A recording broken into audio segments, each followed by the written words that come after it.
যেহেতু গ্রামের মেয়ে, তাহলে আমি কিন্তু গ্রামের মেয়েদের চেয়েও কম না কাজ কামের সব দিক দিয়ে পারদর্শী, ঠিক আছে? তো আজকে চলে আসছি এখানে হচ্ছে যে ধান মাড়াই করার পরে আম, এই খড়গুলো আমরা সাধু ভাষায় হচ্ছে খড়, আর এমনি আমরা গ্রামের ভাষায় খ্যারই বলি। তো এই খ্যারগুলো, এই যে আমার হাতে দেখছো একটা লাঠি, এটাকে আমরা ক্যারাইল বলি।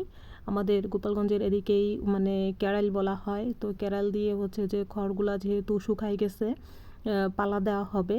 আমি ক্যারাল দিয়ে সব খ্যারগুলো এক জায়গায় গুছিয়ে রাখতেছিলাম, কারণ পালা দেওয়ার সময় এক জায়গায় গুছায় রাখলে হয় কি, তখন হচ্ছে যে তুমি তাড়াতাড়ি ধরে উপর দিকে দিতে পারবা, আর খ্যারের উপরে পালার উপরে যে উঠবে তার সুবিধা হবে, এবং নিচ থেকে যে ধরে দেবে তারও সুবিধা হবে। এজন্য ক্যারাল দিয়ে সব খ্যারগুলো এক জায়গায় গুছাইতেছিলাম। হাত দিয়ে গুছানোর থেকে হাত দিয়ে গুছাইলে হয় কি, শরীরে হচ্ছে যে চুলকানি বা এরকম হয়। অবশ্যই জানো যে খ্যার ধরলে গা, শরীর সাইলে যায় বা একটু চুলকায় বুলকায় এরকম একটা অবস্থা। আর যাদের অ্যালার্জি আছে তাদের তো অনেক বেশি প্রবলেম হয়। এর জন্য সব থেকে সেফটি হয় যে তুমি ফুল হাতার শার্ট পরে আসবা। আর হচ্ছে যে ক্যারাল দিয়ে খড়গুলাকে মানে খ্যারগুলোকে এক জায়গায় করতেছিলাম, এটা আমার খুবই ভালো লাগতেছিল, খুবই এনজয় করতেছিলাম। আর চৈত্রের এই রোদ্দুরে আম, আমার মুখ টুক দেখো একদম কালো টালো হয়ে গেছে, আর ঘেমে টেমে পুরো অস্থির হয়ে গেছি।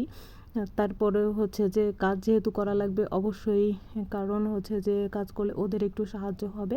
এজন্য হচ্ছে যে আমি আমার কষ্ট হইলেও আমি এটা করতেছিলাম।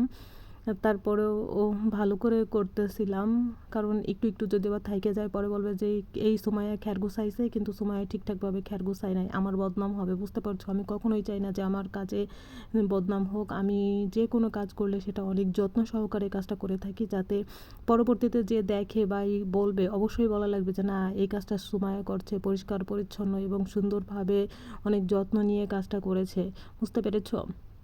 তাই ভাবলাম যে তোমাদের সঙ্গে একটু কিছু ক্লিপ শেয়ার করি, যেহেতু আমি ব্লগার। অবশ্যই আমি আমার দৈনন্দিন জীবনের এই যে আমি ক্যারাল দেখাইতেছিলাম, বুঝছো, দেখো ক্যারাল। আমি আমার দৈনন্দিন জীবনে যে কাজগুলো করে থাকি প্রত্যেক দিন, আমি সেগুলাই আমার ব্লগে শেয়ার করি এবং আমার পেজে আপলোড দিয়ে থাকি। অবশ্যই কিছু মানুষ আছে অনেক বেশি পছন্দ করে, কিছু মানুষ আছে পছন্দ করে না। অবশ্যই ভালো মন্দ নিয়েই তো সব জায়গায় থাকবে, তাই না? অবশ্যই ফুল ভিডিওটা দেখবে, এবং ভালো লাগলে লাইক কমেন্ট ফলো করে দিও, তাহলে আমি আরও বেশি উৎসাহ পাবো। এখানে আমার একটা স্যার, বুঝছো, স্যার এসে বলতেছিল যে তোমার আম্মু এখন কেমন আছে? আমি বলছিলাম জি স্যার, আম্মু আগে থেকে একটু বেটার, ভালো।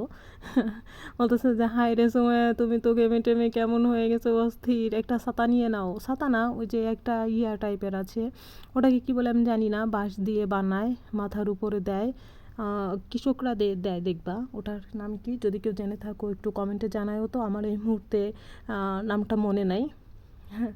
যদি কেউ জেনে থাকো এবং যদি কেউ বুঝতে পারো যে আমি কি বোঝাইতে যাচ্ছিলাম, তাহলে অবশ্যই কমেন্টে জানায়ও, ঠিক আছে? তো এদিকে ইয়া বলতেছিল যে সুমাইয়া তুমি একটু রেস্ট নিয়ে নাও। আমি বলতেছিলাম যে না, রেস্ট নিব না, রেস্ট নিতে বসলে তখন আর এই কাজগুলো করা হবে না, বুঝতে পারছো? তখন একদম অলসতা পেয়ে বসবে। এজন্য হচ্ছে যতই মানে হই না কেন, ঘেমে টেমে অস্থির হয়ে যায় না কেন, কাজগুলো কমপ্লিট করব। দেখো আমার অলরেডি এই যে আমার এই পাশের ঘরগুলো গোছানো হয়ে গেছে ক্যারাল দিয়ে। তো